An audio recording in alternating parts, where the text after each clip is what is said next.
You can't give up. That's for sure. That's right. Today, I'm visiting Harold, a master barber and instructor. Only is he known for his incredible skill behind the chair. I'm stopping by to explore how Harold turned what many would see as a limitation into a powerful strength. We show them how to use the sterilization or combs, whatever, like the tools. And it's a must that they learn how to do. It's always something new in barber. Yeah. Because no two heads are the same. A while to get it. Yes. But then some can pick up on it real quick. You know, especially the young ones. Okay. But I found that, what I found in barbering, in my time of being here, I found in barbering is that. Want me to do a haircut? Oh, jump into a haircut? Yes, I'm gonna. Okay, okay. First I put the necktie on them. Okay. Right? And what's the purpose of that? That's because this hair won't touch their neck. I'm gonna assume that like the people who taught you to cut hair. I'm glad you asked me that question. Because I need to give a shout out to the guy who taught me how to cut hair. Yeah, who's that? His name is David Presley. Okay. I call him DP, Desperado. David Presley, that's his name. Yes. He taught me how to cut hair. Yes, I did. Was he a two-handed barber? Or Yes, he was. Okay. Yes, he was. So did you have to like take what he taught you and kind of modify that to... Oh, nice. Go right from the middle. Yep. No going back right after that. No going back after that. When I operate, you know, it's very important for me to always remember like what my less dominant hand is doing, you know? And so I can only imagine if I could only do it with one hand, there's a lot of things I wouldn't be able to do as well surgically, or I'd have to just learn how to adjust, you know, my every move. So yeah, it's a different process. Also, you know, sometimes people are, you know, left-handed, but equipment is built more for the right hand, so they also have to adjust. Did you ever think of like giving up, or did you want to do it more to kind of prove to them that, hey, I can do this better than most people with two hands? Attention. Okay. Attention. Okay. People were intrigued, but even I see the way you're holding the wire with your left hand. It's still helping you in a way. Yes, it is. In a way, I had to develop that. Fix yourself, you know. They say before you can give other people more hair. They don't really understand like my autoimmune condition and all that, but they like to talk, you know. Sometimes. Yeah, and you can't give up. That's right. You can't give up. That's for sure. That's right.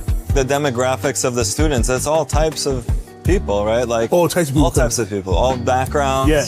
What's been like the most surprising background? Like, was there someone where you're like, wow, I can't believe you're now doing that, you want to do this? You must know your tools. Yeah. A fireman must know how to use his fire tools. Right. A police officer must know how to use his tools. Yeah. A doctor must know how to use their tools. Absolutely. A barber must know how to use his tools as well. Yes. You must know how to use your tools. Yes, you do. What do you think about, because this is an older tool, right? You were saying like it's a more classic of a razor. They're made more cheaply. Okay. Yes, they are. Okay. They're made more cheaply. Keep in touch with some of the students once they leave here? Yes, I do. Okay. Yes, I do. In case they need to help them get a job or something in the barbershop somewhere. Yeah. I keep in touch with them. Mm-hmm. What happens when you start to see some signs of hair loss? Do you ever point the client in the direction of, oh, you might need to consider talking to a doctor about this or getting on some medications? Well, honestly speaking, I got some friends right now asking me, well, do you think Dr. Gary can... Well, but as far as just, because do you ever worry that like maybe pointing that out to them might upset them? Get annoyed and have an attitude and cussing you out and everything. But when I learned how to cut hair, I learned how to see the shape of people's heads. Right. Yeah, you have to have the vision for what you're trying to create. You gotta have the vision.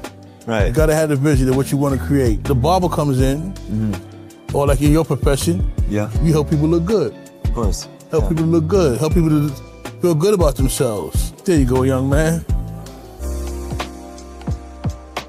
At the heart of the Institute are students committed to perfecting their craft. From their very... Right now on Scott, we're just doing a light taper on the bottom. Okay. Do you feel like a lot of this is about the strategy, like having a good plan? Far along are you in the training here? Oh, very nice. Yeah. What's the most important lesson that you learned here? That's your masterpiece. Each person you send out. So basically, that's like your craft. So like if people see that. Whether it's the temporary stakes of a haircut or the permanent nature of surgery, our discussion highlighted the importance of clear communication, adaptability, and the courage to learn from mistakes. What about the difficult client, Harold? What do you do about someone who, you know, even when you're asking them what they want, they're all over the place. They don't really know what they want. And some are kind and some are not so kind. Exactly. Yeah. Do they ever come back apologizing and changing their tone? Some do. Some do. Some do. Okay. But I like to check the tone at the door. Messes it up. Like they realize they messed up. You know, they picked the wrong razor. They picked the wrong angle. You know, how do you teach them to kind of bounce back? Interesting. Okay, so it's the expectation that you need to mess up to learn from your mistakes and to kind of grow. I think about that with surgery as well. You know, we go through a lot of training to become a surgeon, and yeah, you pretty much have to mess up when you're in training to figure out, you know, what you're doing wrong, what can be better. Sometimes it's like, you know, my vision for the person, what I think most people would find to be ideal, is not what that person wants. Exactly.